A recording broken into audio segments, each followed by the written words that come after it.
Welcome to the AI Research Roundup. I'm Alex. Today we're looking at a paper trending on X, published on January 6th, 2026, just 3 days ago.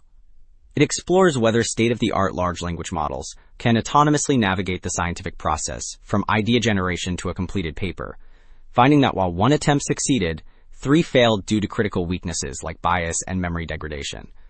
The paper is titled, Why LLMs Aren't Scientists Yet. Lessons from 4 autonomous research attempts. And, as we'll see later, the specific failure modes identified give us a fascinating roadmap for what needs to happen before AI can truly conduct science on its own. And for those interested in the implementation, the authors have shared their code on GitHub. So let's look at how they actually built this system. Figure 1 maps out the autonomous research pipeline, consisting of 6 specialized agents. On the left, the process starts with idea generation and hypotheses generation, followed by experimental planning. Crucially, the system uses Claude Code, shown in the center, to execute these plans. Afterward, the agents on the right handle output evaluation and paper outlining.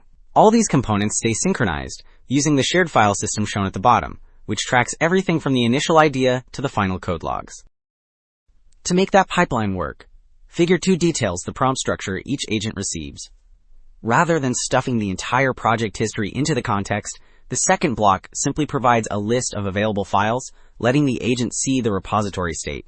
Then, the Tools section explicitly grants capabilities like read file, write file, and LLM search. This setup is crucial because it forces the model to decide what information to retrieve, simulating the way a human scientist selectively reviews data. Moving on to the experiment itself, Figure 3 illustrates the selection funnel the authors use to narrow down their research targets. It starts at the top by curating a corpus of roughly 50 papers for each of the 3 domains.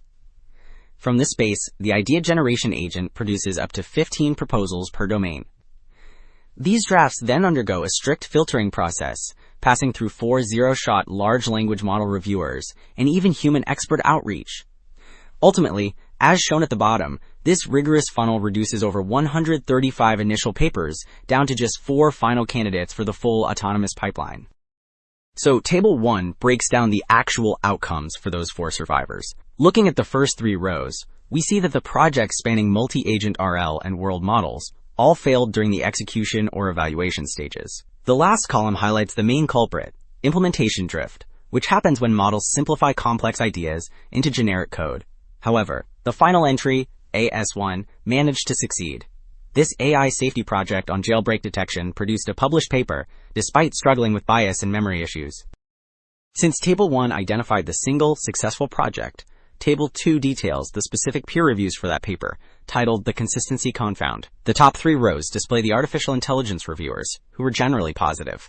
For example, the second reviewer awarded a strong accept score of 6, praising the originality of the deconstruction. In contrast, the human reviewer in the bottom row was more skeptical.